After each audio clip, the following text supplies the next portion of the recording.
Assalamualaikum warahmatullahi wabarakatuh. Salam jumpa dengan Suluh Berkah Channel. Kali ini liputan khutbah Jumat di Masjid Baitur Rahman Lemah Putra Sidoarjo dengan mengangkat topik hikmah di balik Idul Kurban. Bagi Anda yang baru bergabung dengan channel ini, jangan lupa subscribe, like, share, dan komen untuk keberlanjutan dari tali silaturahmi kita. Selamat menyimak dan menyaksikan.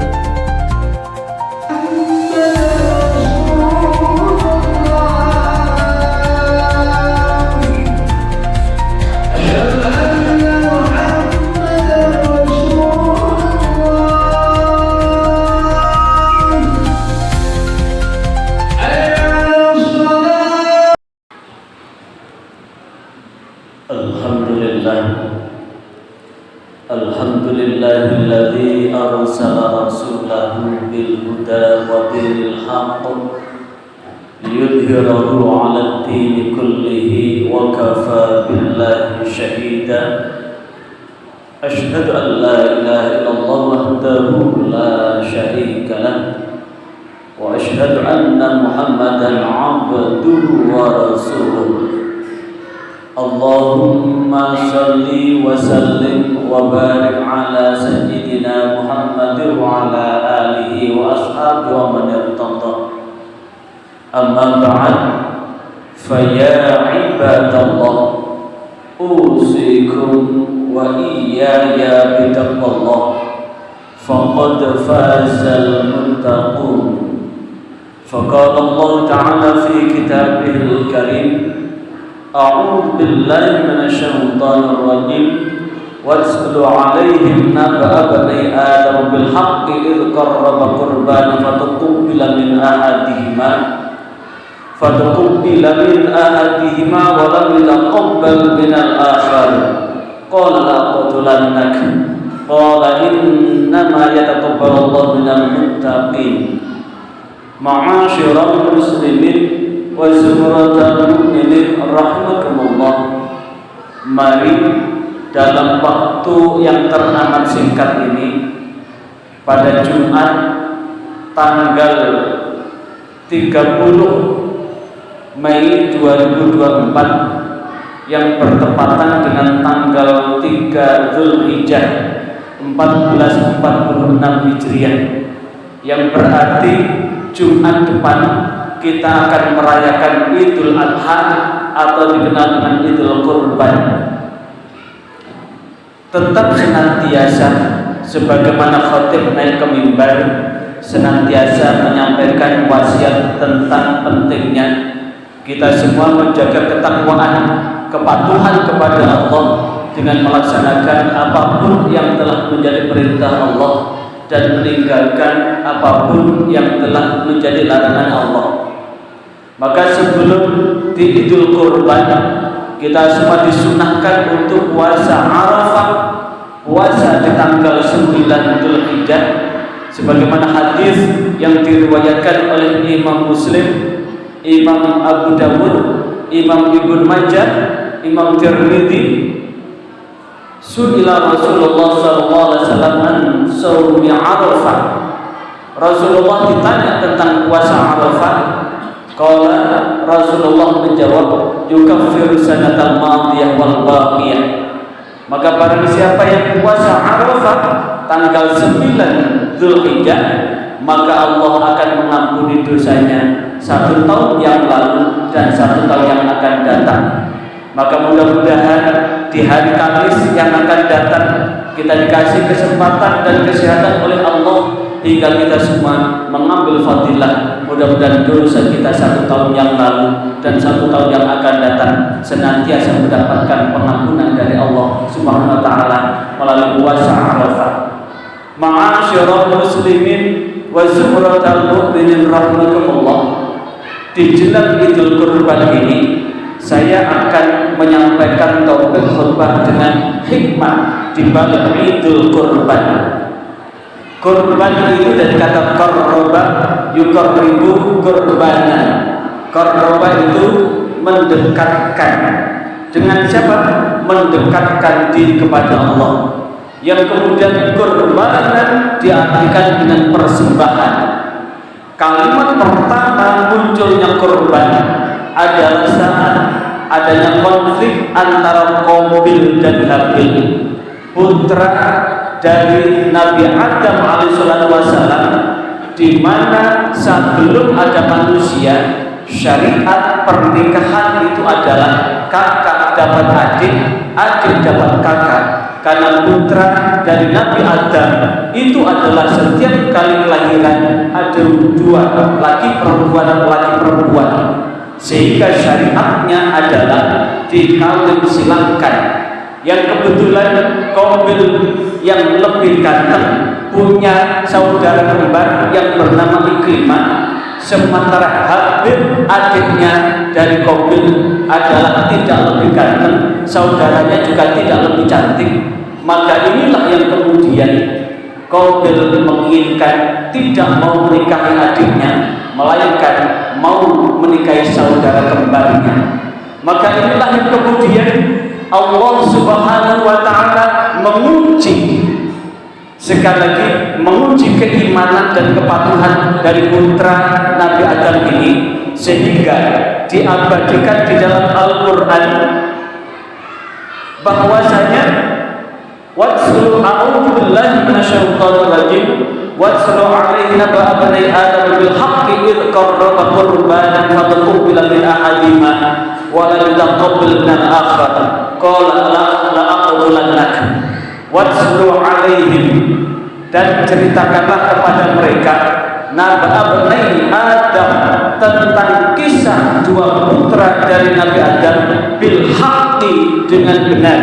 Id qarraba, ingatlah ketika kedua putra dari Nabi Adam itu berkorban atau mempersembahkan korban berupa persembahan. Fatuqbila min ahadihima, maka diterimalah persembahan dari salah satu dari dua putra itu, wala yutaqabbal minal akhar, namun Allah tidak menerima persembahan dari putra yang lain. Maka melalui Al-Quran surah Al-Ma'idah ayat 27 ini menceritakan bahwa saat kedua putra dari Nabi Adam ini diuji tentang ketaatannya, kepatuhannya kepada Allah, di mana di dalam kitab Mishkatul Anwar disebutkan bahwa Qabil itu adalah pekerjaannya adalah bercocok tanam, bertani, sementara Habil pekerjaannya adalah berternak. Kedua-duanya mempersembahkan apa yang dimilikinya. Kalau Qabil mempersembahkan hasil pertanian banyak sekali, tapi yang dipilih bukan bagusnya, tapi memilih banyaknya. Bukan dilihat dari kualitasnya, tapi yang dipilih adalah banyaknya. Menganggap dengan semakin banyak yang dipersembahkan itu akan diterima. Namun Habil yang berternak mempersembahkan binatang sembahannya berupa kambing gibas, dicari, diambil yang paling bagus, yang paling baik, dan kedua-duanya mempersembahkan, dan Allah menerima persembahan dari Habil dan menolak persembahan dari Qabil. Itulah yang kemudian Qabil dengan mantannya qala la aqtulannak. Qabil dengan mantannya, sungguh aku akan membunuhmu. Qala, kemudian Habil menjawab, inna yataqabbalullahu minal muttaqin, sesungguhnya Allah menerima persembahan dari orang-orang yang bertakwa. Ma'asyiral muslimin wa zumratal mu'minin rahimakumullah. Inilah yang kemudian persembahan dari Habil ini diterima oleh Allah, diangkat ke langit, dan kelak kambing gibas ini Allah turunkan saat terjadi persembahan dari Nabi Ibrahim alaihissalam, di mana Nabi Ibrahim alaihissalam diabadikan di dalam Al-Quran surah As-Saffat, di mana saat itu falamma aslama wa tallahu lil jabin, maka tatkala Nabi Ibrahim dan Nabi Ismail betul-betul nyerahkan diri kepada Allah, wa talaqul jabin, yang kemudian Nabi Ibrahim meletakkan pelipis dari Nabi Ismail di atas batu. Di saat Nabi Ibrahim hendak menyembelih sambil membaca Allahu Akbar, Allahu Akbar, Allahu Akbar, Nabi Ismail dengan pasrahnya menjawab La ilaha illallah, Allahu Akbar. Dan kemudian datanglah malaikat Jibril, kemudian mengganti Nabi Ismail dengan kambing kibas dengan Allahu Akbar, Allahu Akbar, walillahil hamd. Dan inilah yang kemudian menjadi rangkaian takbir setiap kali beridul adha maupun beridul kurban dengan Allahu Akbar, Allahu Akbar, Allahu Akbar, La ilaha illallah, Allahu Akbar, walillahil hamd. Disinilah yang kemudian terjadi kalimat takbir dari Allahu Akbar, Allahu Akbar, Allahu Akbar yang diucapkan oleh Nabi Ibrahim, yang kemudian Nabi Ismail pun menjawab, dan yang terakhir malaikat Jibril sambil membawa kambing kibas yang merupakan persembahan dari Habil itu ditaruh menggantikan Nabi Ismail, yang kemudian tersembelihlah korban yang merupakan persembahan dari Habil itu. Dan inilah yang kemudian menjadi momentum yang sangat bersejarah buat kehidupan manusia, karena sesungguhnya apa yang dipersembahkan adalah semata-mata penghambaan diri kepada Allah. Dan wujud persembahan yang Allah terima adalah mereka yang bertakwa mendasarkan persembahan itu dengan kepatuhan kepada Allah Subhanahu wa taala. Hingga Allah sendiri menegaskan di dalam Al-Qur'an surah Al-Hajj ayat 37, A'udzu billahi minasyaitonir rajim. La yanalallahu luhumha wala dimaha walakin yanalut taqwa. Bukanlah daging-daging dari onta itu atau darahnya, akan tetapi dari korban itu adalah walaki yanalut taqwa, adalah memperoleh kadar ketakwaan kita kepada Allah. Karena itulah di dalam hadis yang diriwayatkan oleh Imam Hakim, man wajada sa'atan, barang siapa yang mendapatkan kesempatan li ayyudhiya, untuk menyembelih binatang korban, falam yudhi, kemudian dia tidak menyembelihnya, fala yahdur musallana, maka jangan dekat-dekat dengan masjidku. Demikian yang dinyatakan oleh Rasulullah SAW. Mengapa?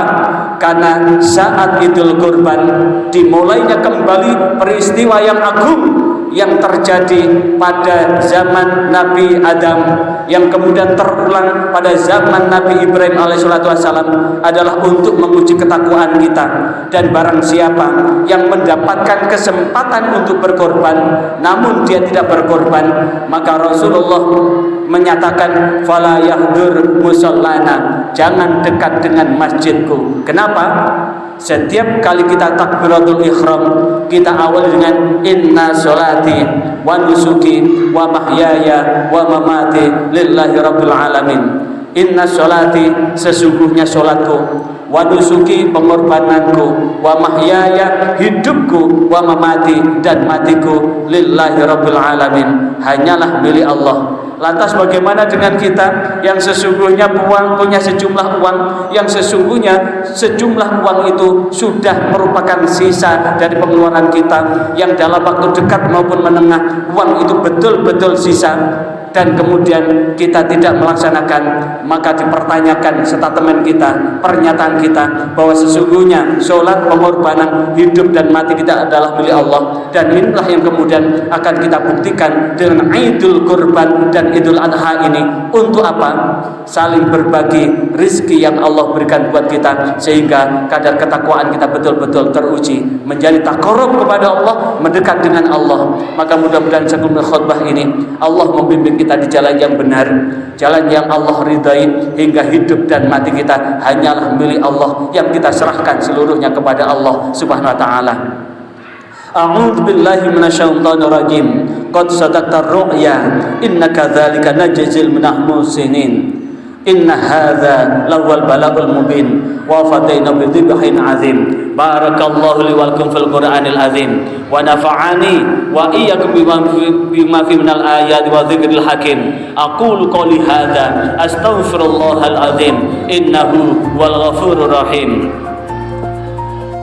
Diucapkan terima kasih atas atensi Anda mengikuti channel ini, dan sebelum meninggalkan channel ini jangan lupa subscribe, like, share, dan komen untuk keberlanjutan dari tali silaturahim kita.